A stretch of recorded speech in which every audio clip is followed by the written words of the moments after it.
Izinkan saya hari ini untuk mengucapkan selamat Hari Natal dan juga tentunya selamat Tahun Baru. Saya percaya kita semua yang sudah ada di tahun yang baru, kita bisa sehat, kita masih hidup, itu semua karena anugerah Tuhan. Amin. Karena tidak ada satu kekuatan apapun yang mampu menahan kita ada di atas muka bumi ini, kecuali Tuhan yang memberikan kita waktu dan kesempatan. Jadi kita tetap mengucap syukur dan berterima kasih sama Tuhan, kalau pada akhirnya kita semua bisa ada di tahun yang baru, di tahun 2023, tahun yang katanya banyak orang, tahun yang akan begitu gelap dan begitu suram. Tetapi kita percaya, kita punya Allah yang hidup, Allah yang hebat, yang akan terus menolong dan memberikan jalan-jalan yang cerah buat anak-anaknya. Amin, Bapak Ibu. Nah, Bapak Ibu, saya percaya kita semua yang ada pada siang hari ini di Zoom, kita semua mempunyai tujuan hidup. Betul? Secara manusia pasti kita mau menjadi orang yang paling berhasil. Apalagi ketika kita sudah masuk di tahun 2023 dengan meninggalkan berbagai masalah kondisi yang kita sudah lewati di tahun 2022. Tentunya ketika kita masuk tahun yang baru, semua kita ingin berhasil. Baik itu di dalam keluarga kita, baik itu di dalam kehidupan pribadi kita, ataupun secara ekonomi kita. Bisnis kita, pekerjaan kita. Kita semua membuat satu planning. Tahun 2023 adalah tahun kemenangan, tahun kebangkitan kita, tahun keberhasilan kita. Amin, Bapak Ibu. Nah, kita semua mempunyai tujuan yang sama. Dan begitu juga tentunya dengan kehidupan rohani kita. Jangan cuma kehidupan jasmani kita planning. Kita pasti harus berhasil, kita harus sukses dalam ekonomi.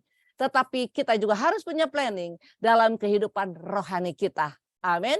Karena kita semua tahu ada satu hari kelak kita akan mengakhiri hidup kita di atas muka bumi dan kita akan mempunyai satu tujuan akhir, yaitu surga yang mulia. Amin, Bapak Ibu. Nah, yuk jangan terlalu kaku, jangan terlalu tegang. Kita sedang ada di dalam satu persekutuan yang indah pada hari ini. Nah, oleh sebab itulah pada siang hari ini saya memberikan satu tema firman Tuhan, yaitu gagal sampai tujuan atau fail to reach the destination.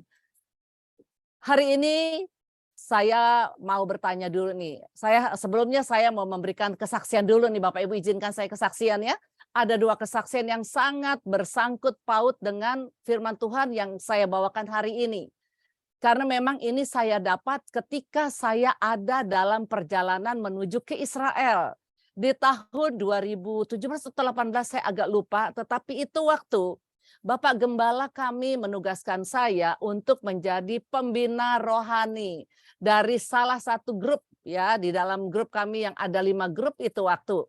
Nah, Bapak dan Ibu, ini adalah kejadian benar dan saya membagikan ini sesuai dengan firman Tuhan nanti yang akan saya bagikan. Jadi dua kesaksian ini saya akan bagikan kepada Bapak dan Ibu. Itu waktu ketika kami seluruh grup sudah akan berangkat, ada di bandara dan kami akan berangkat ke Yerusalem. Kami ada di pesawat terbang, ada kejadian Bapak Ibu ya. Kejadian yang pertama adalah ketika saya di pesawat terbang dan kebetulan di pesawat terbang saya ada 2 grup. Grup saya adalah grup D dan yang teman saya adalah grup E. Karena kami 2 grup ini yang akan nanti menuju setelah selesai dari Israel kami akan menuju ke Monebo. Nah, singkat cerita ketika kami sudah akan siap-siap pesawat ini akan take off Bapak dan Ibu, tiba-tiba seorang pramugari mencari kami. Dan dia bertanya siapa pembina rohani, pemimpin rohani dari grup yang ada di pesawat ini. Saya dan teman saya berkata kami. Lalu dia minta tolong kami ke depan karena ada satu anggota grup kami yang tiba-tiba berontak di dalam pesawat. Dia ngamuk di dalam pesawat itu. Jadi pramugari minta kami untuk menenangkan dia. Nah, apa mau dikata ketika saya dan rekan saya lari ke depan karena mereka duduk di business class. Jadi kami lari ke depan sampai di sana wanita yang sedang berontak dan teriak-teriak ini sudah dibawa dan ditarik kursi roda, dia didudukan di kursi roda lalu ditarik keluar bersama dengan orang tuanya. Itu waktu saya bertanya kepada pramugari, bisakah kami berdoa terlebih dahulu, Ibu? Mereka bilang tidak bisa, tidak ada waktu. Karena sebentar lagi pesawat akan berangkat. Jadi bagaimana dengan mereka? Mereka akan kami keluarkan dan mereka tidak bisa ikut berangkat dengan pesawat ini. Itu adalah kejadian pertama.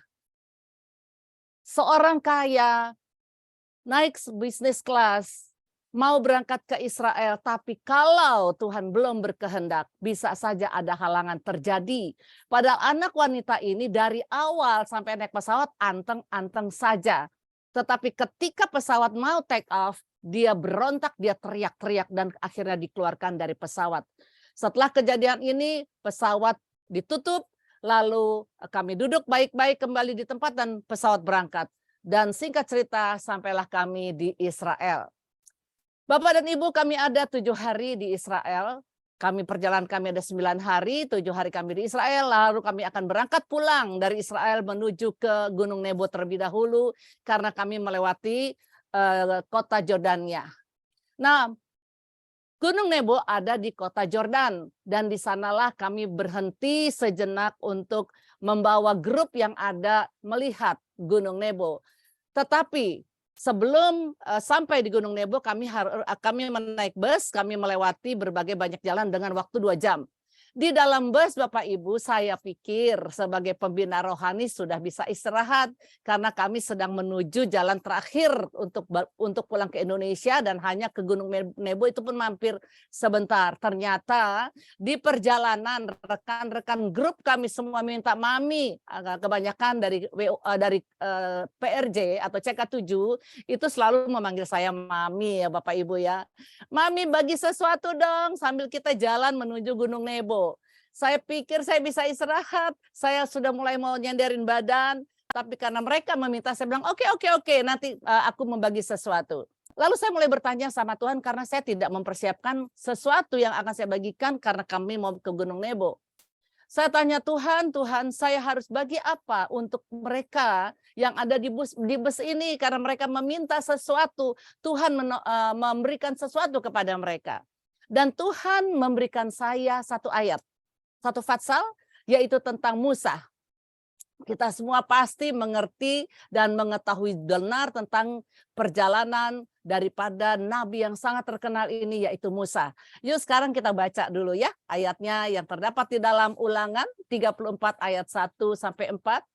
Bapak Ibu, saya akan membacakan firman Tuhan ini. Tolong disimak baik-baik firman Tuhan ini ya Bapak Ibu ya. Ulangan 34 ayat 1-4 berkata seperti ini. Kemudian naiklah Musa dari dataran Moab ke atas Gunung Nebo, yakni ke atas puncak Pisga yang ditentangan Yeriko.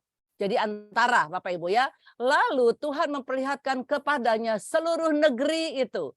Daerah Gilead sampai ke kota Dan, seluruh Naftali, tanah Efraim dan Manasye, seluruh tanah Yehuda, sampai laut sebelah barat tanah Negeb, dan lembah Yordan, lembah Yeriko, kota pohon korma itu sampai ke Soar.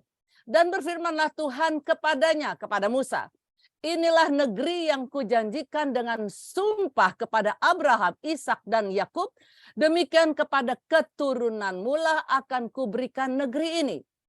Aku mengizinkan engkau Musa dan Harun melihatnya dengan matamu sendiri, tetapi engkau tidak akan menyeberang ke sana.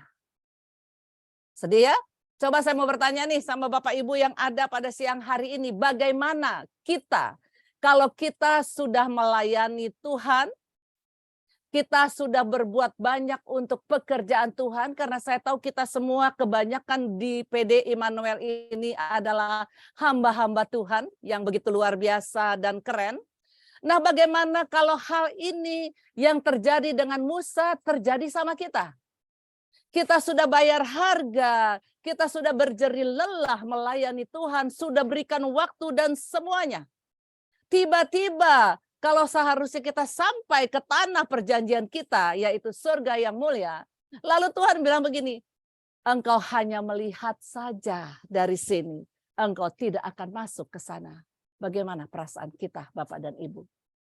Saya sedang memikirkan bagaimana perasaan Musa saat itu ketika dia mendapat eh, keputusan dari Tuhan bahwa hanya sampai di sini Musa, lu boleh 40 tahun ya bawa bangsa Israel keluar dari Mesir sampai ke tanah di Yordan ini dan akan segera masuk ke tanah perjanjian. Tapi cuma sampai di sini Musa, engkau tidak bisa menginjak ke sana. Coba bayangin apa yang Musa sedang pikirkan. Aduh Tuhan, Tuhan kok keterlaluan banget ya. Kok bisa sih Tuhan memperlakukan saya seperti ini. Padahal semua sudah saya buat dan lakukan selama 40 tahun. Tuhan emang nggak tahu penderitaan saya menghadapi bangsa Israel yang tegar tengkuk itu. Yang tidak pernah bersyukur, yang taunya bersungut-sungut. Saya sedang membayangkan itu. Dan kalau itu terjadi sama saya, mungkin saya juga punya perasaan itu. Tetapi hebatnya Musa, dia tidak berkata apa-apa kepada Tuhan.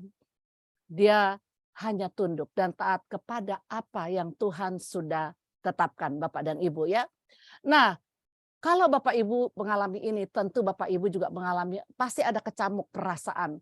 Enak bener ya, udah capek-capek saya melayani, kok Tuhan bisa ya nggak izinkan saya masuk ke dalam tanah perjanjian di mana yang Tuhan sudah janjikan buat kita semua. Makanya ada satu ayat yang tertulis di dalam Matius 7:23 yang berkata seperti nggak ada ayatnya di PowerPoint Bapak Ibu, saya hanya lewatkan saja. Yaitu adalah begini, pada waktu itulah aku akan berterus terang kepadamu nih, kata Tuhan. Bahkan aku tidak pernah mengenal engkau. Enyahlah engkau daripadaku, kamu sekalian pembuat kejahatan. Kalau kita dikatakan seperti ini, padahal kita sepertinya kita menganggap kita sudah berbuat baik, kita sudah melakukan semua dengan baik. Tahu-tahu ada firman yang berkata, enyahlah engkau yang berbuat kejahatan karena aku tidak kenal engkau. Itu akan sangat menyedihkan. Nah, oleh sebab itu hari ini yuk kita mau belajar dari kisah ini supaya kita semua betul-betul sampai kepada tujuan yang sudah ditetapkan oleh Allah buat kita semua anak-anaknya. Amin Bapak Ibu. Memang tidak jarang ada orang-orang yang tidak memiliki kesempatan untuk menikmati semua hasil jerih lelah atau jerih payah atau apa yang telah mereka usahakan. Musa telah berusaha dengan segala cara dan kekuatannya untuk memimpin dan membawa bangsa Israel keluar dari perbudakan ke tanah perjanjian. Tapi ketika tujuan itu hampir dia raih, ia tidak diizinkan untuk masuk ke sana. Cuman ada satu hal yang saya menjadi perhatian saya ketika kita sampai di Gunung Nebo, Bapak Ibu. Saya naik. Ya, persis di tempat yang ada tongkatnya Musa tuh tinggi banget. Jadi saya pergi sampai ke pinggiran dekat sana. Saya mau lihat di mana sih yang Musa bisa lihat tuh tanah perjanjian yang Tuhan sudah katakan di dalam ayat firman Tuhan tadi. Begitu saya lihat, kayaknya saya juga nggak bisa lihat loh itu tanah perjanjian yang dikatakan Naftali, tanah Efraim. Tapi Musa perhatikan, Musa bisa lihat loh dari tanah ini. Berarti itu waktu sudah ada Superman kita, betul? Kalau film Superman ada, berarti Musa sebetulnya seorang Superman awal yang Tuhan buka matanya untuk bisa melihat dari Gunung Nebo ke setiap tanah perjanjian yang begitu luas kepada dia lewat matanya. Dia bisa melihat. Padahal kalau kita yang berdiri di sana, nggak ada yang bisa kita lihat. Cuman sejauh mata memandang, hanya padang pasir belaka. Saya sudah diri di atas paling tinggi. Saya nggak bisa lihat seperti Musa. Nah hebatnya Tuhan kita ya. Kita mempunyai Tuhan yang begitu luar biasa. Nah Bapak Ibu kita flashback dulu sedikit ya kepada kisah daripada Musa sebelum kita masuk kepada firman yang seharusnya. Yaitu kita flashback di dalam firman di dalam Keluaran 3 ayat 9 dan 10 ada tercatat di dalam slide kita. Dikatakan seperti ini, saya hanya membaca yang 9 dan 10 ayat 8-nya saya tidak tulis Bapak Ibu karena terlalu panjang dan saya hanya mau fokus kita di sini. Kita flashback kenapa Musa bisa akhirnya membawa bangsa Israel. Saya percaya ini kisah yang tidak asing, semua pasti tahu, tapi mari kita mau ingat kembali ya. Sekarang seruan orang Israel, kata Tuhan, telah sampai kepadaku, juga telah kulihat betapa kerasnya orang Mesir menindas mereka. Tuhan berkata kepada Musa, jadi sekarang pergilah aku mengutus engkau kepada Firaun untuk membawa umatku orang Israel keluar dari Mesir. Tuhanlah yang mengutus Musa untuk membawa umat Tuhan keluar dari Mesir. Kita tahu cerita kisah ini bagaimana bangsa Israel ada di tanah Mesir ketika Yusuf kuasa bangsa Israel datang ke Mesir untuk mendapatkan makanan karena susah di Yerusalem, di Israel itu waktu. Jadi mereka berpindah. Raja Firaun terdahulu ketika ada Yusuf meminta mereka pindah keluarga ini dan dikasih satu tempat, dan mereka beranak pinak di sana. Ternyata mereka begitu beranak pinak, begitu besar, begitu diberkati, sehingga orang Mesir ketika tergantinya Firaun yang baru nggak senang lihat orang Israel begitu besar. Akhirnya mereka mengalami penindasan, ya, untuk mengurangi populasi bangsa Israel. Nah, itulah sebabnya bangsa Israel berseru dan berteriak kepada Allah. Dan Allah berkata tadi di ayat yang 9 bahwa dia sudah mendengar teriakan bangsanya, dan Musa diutus untuk pergi membawa umatnya bangsa Israel keluar dari Mesir. Karena bangsa Israel dibawa keluar bukan karena Musa yang mau, tapi karena Tuhanlah yang mengutus Musa. Kita semua melayani hari ini juga bukan karena kita yang mau, tapi karena Tuhanlah yang mengutus kita. Tuhan yang menempatkan kita di berbagai bidang atau di berbagai kegiatan yang ada di dalam gereja. Bukan karena kita mau, pastinya. Nggak ada orang yang bercita-cita, oh saya ingin jadi pendeta. Saya sih nggak punya cita-cita seperti itu Bapak Ibu ya. Tetapi akhirnya Tuhan angkat saya dan kita semua melayani dalam satu wadah gereja. Nah, itu adalah karena Tuhan yang mau. Tetapi kita lihat di poin yang tadi kita baca Bapak Ibu ya, di ayat yang tadi kita baca, Tuhan itulah yang menjanjikan tanah perjanjian, makanya dia mengutus Musa untuk mengeluarkan bangsanya supaya tidak punah di tanah Mesir. Jadi Tuhan mengutus Musa untuk membawa bangsa ini Bapak dan Ibu. Kita bisa melihat tapi di ayat ini, Keluaran 3 dan ayat 9 dan 10 ini adalah bahwa Allah itu adalah sangat mendengarkan doa umatnya. Amin. Allah sangat mendengarkan doa setiap umatnya. Dan ketika Allah mendengar, dia akan bertindak untuk menolong. Tentunya jawaban doa dalam waktunya Allah, bukan atas maunya kita. Yang penting kita semua anak-anaknya ketika kita sedang ada dalam pergumulan, ketika kita sedang berdoa, kita harus sabar menanti waktunya Allah. Karena Allah tidak pernah tidak menjawab doa Bapak dan Ibu. Coba perhatikan ayat ini. Tuhan mendengar seruan bangsa Israel. Dan dia mengutus Musa untuk menolong mereka, mengeluarkan mereka. Dia mendengar setiap jeritan doa yang dinaikkan kepadanya. Nah, betapa luar biasanya Tuhan kita. Jadi apapun yang sedang menjadi pergumulan kita, Bapak dan Ibu, hari-hari ini, kegelapan apapun yang dikatakan oleh orang dunia, di kegelapan seperti apa dunia ini akan terjadi, seperti yang disampaikan juga oleh Presiden kita, bahwa tahun 2023 adalah tahun yang sangat gelap. Tetapi kita akan percaya ketika kita terus berseru, kita berdoa, kita minta tolong, Tuhan pasti akan menolong anak-anaknya, menjaga dan memeliharakan kita. Amin Bapak Ibu, kita akan dipisahkan dari segala kesusahan yang sedang terjadi. Apapun yang sedang engkau alami Bapak dan Ibu, hari-hari ini pergumulan yang mungkin masih engkau rasa, engkau bawa, engkau sakit, nggak sembuh-sembuh, ekonomi sepertinya kok nggak selesai-selesai, seperti nggak ada jawaban, jangan berhenti berdoa. Lihat ayat ini, ketika bangsa Israel teriak-teriak, akhirnya Tuhan menjawab doa mereka. Jangan pernah berhenti berdoa. Kita kembali sekarang kepada Musa punya kisah ya Bapak Ibu ya. Nah, mengapa Tuhan tidak mengizinkan Musa masuk ke tanah perjanjian? Kita masuk ke dalam slide yang selanjutnya, yaitu karena ketidaktaatan. Nah, inilah yang saya ingin kita selalu memperhatikan. Ini adalah ayat yang saya dapat ketika saya bertanya kepada Tuhan, apa yang saya harus bagi kepada mereka yang ada di bus saya ini Tuhan. Ini ayat yang saya dapat dan saya bagikan juga untuk kita semua pada siang hari ini. Semoga ini boleh menjadi kekuatan, menjadi berkat, menjadi satu terobosan, dan menjadi kita berjaga-jaga. Bilangan 20 ayat 1a sampai 13 Bapak Ibu perhatikan dan simak dengan baik-baik. Ayat 1 berkata, kemudian sampailah orang Israel. Saya harus baca ayat ini ya Bapak Ibu ya, sorry semua karena kita akan mengambil kisah ini dari ayat ini. Yakni segenap umat itu ke padang gurun Zin dalam bulan pertama, lalu tinggallah bangsa itu di Kadesi. Pada suatu kali ketika tidak ada air bagi umat itu, berkumpullah mereka mengerumuni Musa dan Harun. Dan bertengkarlah bangsa itu dengan Musa, katanya, sekiranya kami mati binasa pada waktu saudara-saudara kami mati binasa di hadapan Tuhan, mengapa kamu membawa jemaat Tuhan ke padang gurun ini, supaya kami dan ternak kami mati di situ? Slide selanjutnya. Ayat 5 berkata, mengapa kamu memimpin kami keluar dari Mesir untuk membawa kami ke tempat cilaka ini, yang bukan tempat menabur, karena gersang ya di padang gurun Bapak Ibu, tanpa pohon ara, anggur dan delima, bahkan air minum pun tidak ada. Maka pergilah Musa dan Harun dari umat itu ke pintu kemah pertemuan, lalu sujud, kemudian tampaklah kemuliaan Tuhan kepada mereka.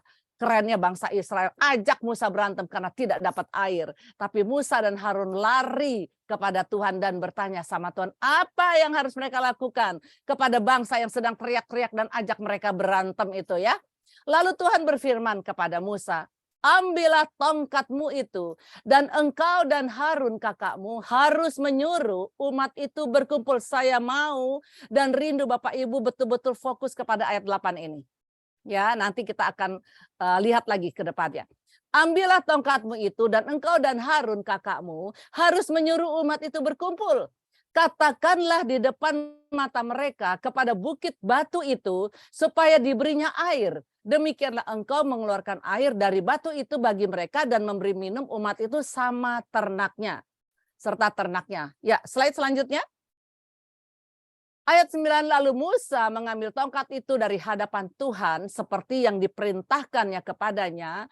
Ketika Musa dan Harun telah mengumpulkan jemaah itu di depan bukit batu itu, berkatalah ia kepada mereka, dengarkanlah kepadaku, hai orang-orang durhaka. Apakah kami harus mengeluarkan air bagimu dari bukit batu ini? Sesudah itu Musa mengangkat tangannya lalu memukul bukit itu dengan tongkatnya 2 kali. Maka keluarlah banyak air sehingga umat itu dan ternak mereka dapat minum. Tetapi Tuhan berfirman kepada Musa dan Harun setelah kejadian ini, karena kamu tidak percaya kepadaku dan tidak menghormati kekudusanku di depan mata orang Israel, itulah sebabnya kamu tidak akan membawa jemaah ini masuk ke negeri yang aku berikan kepada mereka. Inilah penyebab kenapa Musa tidak diizinkan oleh Tuhan menginjak tanah perjanjian. Mari kita lihat poin yang selanjutnya Bapak Ibu ya. Untuk kita lihat mengapa bangsa Israel, padahal kita tahu ya, kita tahu bangsa Israel adalah bangsa yang gampang marah-marah, bangsa yang gampang bersungut-sungut. Makanya ketika mereka tidak dapat air, mereka datang ke Musa dan Harun, mereka marah-marah, mereka ajak berantem. Itu tadi ada di ayatnya ya yang sudah kita baca. Mereka ajak berantem Musa dan Harun, lalu Musa dan Harun pergi kepada Tuhan. Tadi saya minta Bapak dan Ibu juga memperhatikan ayat yang 8. Padahal mereka itu bukan sekali ini loh, baru mengalami kesusahan air. 3 kali dalam perjalanan mereka 40 tahun mereka mengalami kesulitan air. Saya percaya pasti ada maksud dan rencana Tuhan untuk mereka. Nah, kali pertama ketika mereka belum lama keluar dari Mesir, mereka mengalami air pahit di Mara. Yang kali kedua mereka mengalami kekurangan air juga di Rafidim. Tapi itu waktu Musa mengetuk tongkatnya ke batu dan air itu keluar sesuai dengan perintah Tuhan. Dan yang ketiga kali ini adalah ini Bapak Ibu. Ketika mereka hampir segera sampai ke tanah perjanjian mereka. Tetapi ada peristiwa yang tidak enak terjadi. Yaitu Musa akhirnya harus tidak masuk gara-gara mereka ajak Musa berantem. Nah kita perhatikan. Pertama, kenapa Musa tidak bisa masuk ke tanah perjanjian? Ketidaktaatan pada perintah Tuhan. 1, Tuhan memerintahkan Musa ambil tongkat. Tadi kita sudah baca ayatnya, makanya saya bilang perhatikan ayat 8. Tuhan memerintahkan Musa untuk mengambil tongkat dan menyuruh umatnya untuk berkumpul dan katakan kepada bukit batu itu di depan mata umat Israel. Betul? Di ayat 8 berkata, ambil tongkatmu dan engkau dan Harun harus menyuruh umat itu berkumpul. Itu di ayat 8. Lalu Musa betul-betul taat sih. Dia ambil tongkat seperti yang diperintahkan Tuhan. Lalu Musa dan Harun juga taat mengumpulkan semua bangsa Israel umat itu di depan daripada batu itu. Tetapi apa yang dikatakan? Dia berkata kepada umat itu seperti ini karena Musa marah Bapak Ibu ya. Waktu dia sudah mengumpulkan dan dia sudah kumpulkan orang-orang ini, dia teriak seperti ini di ayat yang ke-10. Ketika Musa dan Harun telah mengumpulkan jemaah itu di depan bukit batu itu, tadi kita sudah baca ayatnya. Lalu ia berkata kepada umatnya seperti ini, dengarlah kepadaku hai orang-orang durhaka. Apakah kami harus mengeluarkan air bagimu dari bukit batu ini? Dia marah Bapak Ibu ya. Dia kesal sama umat Israel. Karena memang kita bisa maklum, kita juga pasti bisa bertemperamen tinggi seperti Musa ketika berhadapan dengan bangsa yang nggak tahu diri. Yang tidak mengucap syukur, yang ada masalah sedikit selalu bersungut-sungut. Padahal mereka mengalami begitu banyak mujizat selama perjalanan mereka 40 tahun.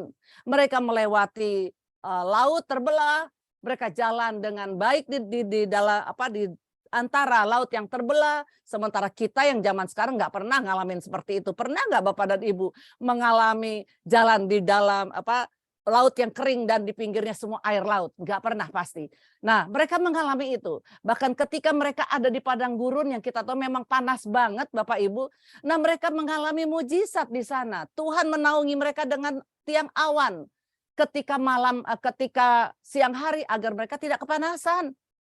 Ya, lalu Tuhan beri tiang api ketika malam hari supaya mereka tidak kedinginan karena memang suhu di padang gurun itu tidak menentu Bapak Ibu. Pada malam hari itu bisa dinginnya bisa sekian derajat, bisa nggak sanggup, Tuhan tahu. Dan Tuhan memberikan perlindungan, mereka ngalamin.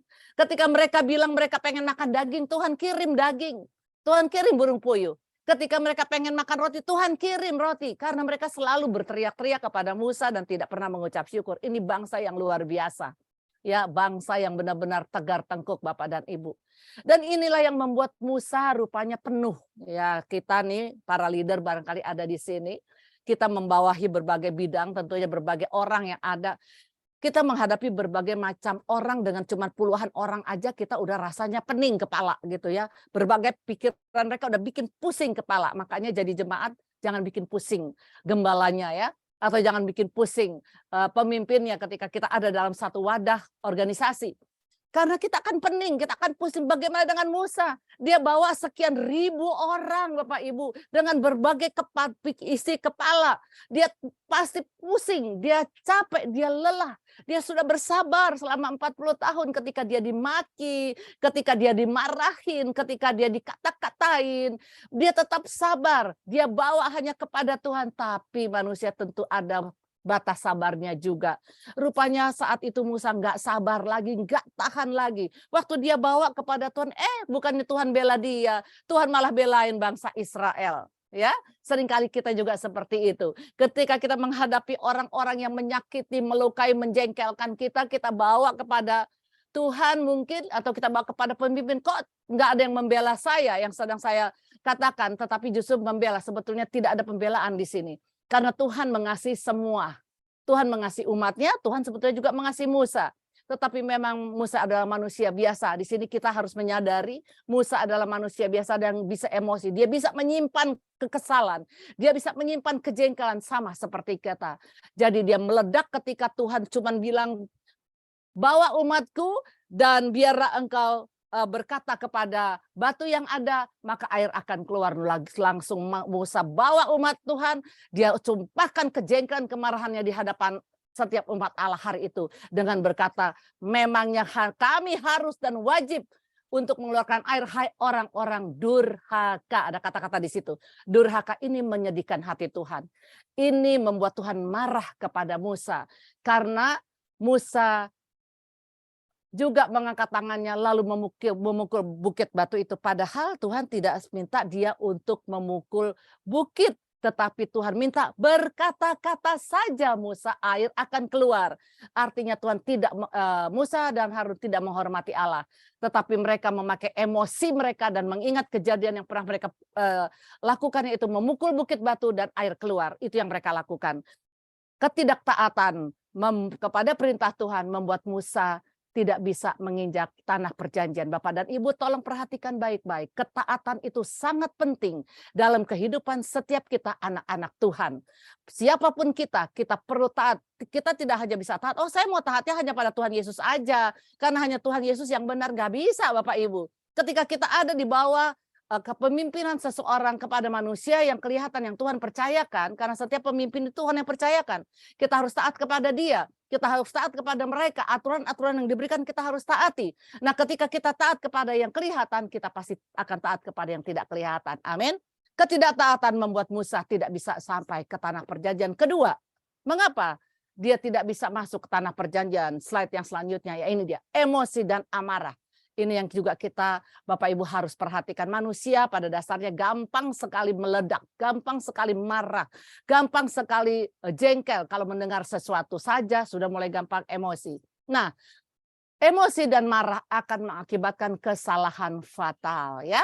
Musa memarahi bangsa Israel padahal Tuhan tidak memerintahkan itu. Ingat, pemimpin katakan A, sampaikan saja A, nggak usah jadi B, C, D, E gitu ya. Lalu Mazmur 37 ayat 8 berkata, berhentilah marah dan tinggalkan panas hati itu. Jangan marah, itu hanya membawa kejahatan. Emangnya kita nggak boleh marah, Bu Grace? Boleh banget. Karena Tuhan Yesus saja pernah marah, betul? Menjungkir balikan penjual-penjual di dalam bait Allah. Kita juga bisa marah kepada orang-orang yang hidupnya tidak benar. Atau orang-orang yang hidupnya tidak pernah taat kepada firman Tuhan. Kita boleh menegur. Satu keluarga ada aturan. Kalau anak-anak tidak taat kepada orang tua, kita harus mengajar mereka. Kita juga bisa emosi kepada menegur. Tapi bukan menjadi pemarah. Nah itu yang kita harus perhatikan. Bukan dengan marah emosi, tetapi marah dengan kasih. Menegur, menyampaikan apa yang tidak kita suka atau yang mereka lakukan yang salah dengan kesabaran dan kasih ya. Nah, kita harus meninggalkan sebuah panas hati sebelum marah. Lebih baik kalau kita sedang marah, lebih baik kita sabar sejenak. Jangan mengeluarkan emosi kita langsung mau marah-marah sama orang yang membuat salah. Ambil satu sikap bahwa kita lebih baik diam sebentar ketika kita sedang emosi. Ada orang-orang yang membuat kita marah, kita diam sejenak. Jadi yang keluar bukan emosi, tapi teguran kasih gitu ya. Yakobus 1 ayat 20 berkata, sebab amarah manusia tidak mengerjakan kebenaran di hadapan Allah. Dan itu sudah terjadi kepada Musa. Nah biarlah kita menjadi anak-anak Tuhan yang tidak pemarah, tetapi menjadi anak-anak Tuhan yang bijaksana. Kita boleh marah? Boleh banget. Kita boleh menegur? Boleh sekali, karena orang salah kalau tidak ditegur akan salah langkah. Tetapi ingat, tidak dengan emosi, tetapi dengan kasih. Ya, ketiga, hati-hati dengan respon kita, itu yang membuat Musa juga tidak masuk ke tanah perjanjian. Amsal 4 ayat 23 berkata, jagalah hatimu dengan segala kewaspadaan, karena dari situlah terpancar kehidupan. Bapak dan Ibu. Emosi, amarah, Musa melakukan itu karena ini. Dia lupa jaga hatinya hari itu, saat itu. Jadi meluap emosi, meluap ketidaktaatan karena dia lupa jaga hati. Jaga hati kita baik-baik Bapak Ibu. Karena dari sinilah sumber kehidupan kita. Dari sinilah terpancar kehidupan buat banyak orang. Ya, Yeremia 17 ayat 10a berkata, setiap hari Tuhan menyelidiki hati dan menguji batin. Mungkin Bapak Ibu lupa nih, nggak jaga hati. Kalian pikir yang penting waktu saya marah, saya kesel, saya jengkel, saya minta ampun, Tuhan ampuni. Betul sekali. Tetapi coba perhatikan, di Yeremia 17 ayat 10a berkata, setiap hari Tuhan menyelidiki hati dan menguji batin. Jadi jangan pernah menyimpan kemarahan, jangan menyimpan kebencian, jangan menyimpan kesalahan orang lain lebih daripada 24 jam. Karena setiap hari Tuhan menyelidiki hati dan menguji batin kita Bapak dan Ibu. Tuhan ingin kita betul-betul menjaga hati kita setiap waktu. Sehari 24 jam dari berbagai kondisi dan keadaan yang sedang terjadi di sekitar kita. Bahkan yang sedang kita alami hari-hari ini. Kesusahanmu, kesulitanmu, pergumulanmu. Jangan lupa tetap harus jaga hati sehingga tidak meluap emosi-emosi yang salah, kata-kata yang salah, pikiran yang salah. Tapi kita tetap bisa mengucap syukur. Jangan kayak bangsa Israel. Sudah melihat mujizat Allah, sudah merasakan pertolongan Allah, tetap aja ketika menghadapi masalah bersungut-sungut. Tetapi kita mau hari-hari ini, anak-anak Tuhan yang ada di zaman akhir, menjelang kedatangan Tuhan yang kedua kali, menjadi anak-anak Tuhan yang bijaksana, yang menjaga hati. Masalah boleh datang, pergumulan boleh datang, tapi semuanya kita akan hadapi dengan penuh kesabaran dan ucapan syukur dan tanpa berhenti berdoa. Oke, slide selanjutnya, tidak menghormati Allah. Kenapa Musa dan Harun tidak menghormati Allah?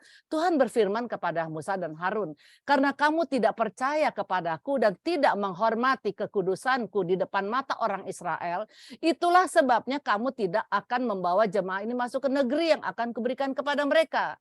Percaya kepada Allah itu sangat penting. Rupanya Allah menganggap Musa tidak percaya kepada perintahnya. Ngomong aja Musa, nggak perlu marah-marah. Ngomong aja Musa, nggak perlu ketok-ketok batu, pasti air keluar. Nah, seakan-akan Musa tidak percaya kepada perintah Tuhan. Musa tidak menghormati perkataan yang Tuhan keluarkan, yang Tuhan perintahkan. Nah, oleh sebab itu Bapak dan Ibu sekalian, percaya kepada Allah itu sangat penting. Kalau kita tidak percaya kepada firman-Nya, artinya kita tidak menghormati Allah. Berapa banyak kita mungkin sering melawan Tuhan. Berapa banyak mungkin kita sering melanggar kebenaran firman atau perintah firman Allah dalam hidup kita. Mungkin sepanjang tahun 2022 itu kita suka lakukan. Tetapi mari, ketika masuk tahun 2023 kita isi lembaran baru hidup kita dengan belajar menghormati Allah, yaitu dengan taat kepada firman Tuhan. Banyak anak Tuhan yang tidak menghormati firman Tuhan dan perintah-perintah Allah. Sering melanggar apa yang firman Tuhan katakan, jangan begini, jangan begitu, tetap aja kita langgar. Karena kita menganggap kita selamat karena anugerah. Hati-hati dengan apa yang sedang kita pikirkan ini ya Bapak Ibu ya. Karena Yohanes 1 ayat 1 berkata, pada mulanya adalah firman. Firman itu bersama-sama dengan Allah. Dan firman itu adalah Allah. Ketika firman Tuhan datang kepada kita, menegur kita, mengingatkan kita, dengarkan firman Tuhan. Lalu kita berubah dan bertobat. Amin Bapak Ibu. Jangan melanggar akan perintah Tuhan atau firman-Nya. Artinya kita seperti tidak menghormati Allah. Nanti nasib kita akan sama seperti yang dialami oleh Musa dan Harun. Tetapi yang sekarang kita jangan sampai tidak masuk pada tujuan akhir kita, yaitu sorga yang mulia. Amin. Poin yang kelima, kasih Tuhan tetap kepada Musa. Ini yang keren Bapak Ibu. Saya betul-betul bangga kepada Tuhan kita. Tuhan yang hidup, Tuhan yang heran ya. Tetapi Tuhan tetap baik bagi Musa, sekalipun saat itu dirinya tidak memasuki negeri itu atau tanah perjanjian. Musa bisa menyaksikan, Tuhan tetap izinkan dia menyaksikan. Meskipun dari jauh, dari puncak-puncak gunung di bagian negeri utara negeri itu, yang kelak ia bersama Elia akan berdiri menginjakkan kakinya di sana. Satu hari nanti Bapak Ibu, ketika akhir zaman terjadi, ketika Tuhan akan segera datang, kita akan melihat Elia dan Musa di kaki yang sama, di mana Tuhan berfirman, Musa engkau tidak akan masuk ke sana. Di sana Elia dan Musa akan turun ke atas bumi itu, ke atas bumi ini dan berdiri di sana.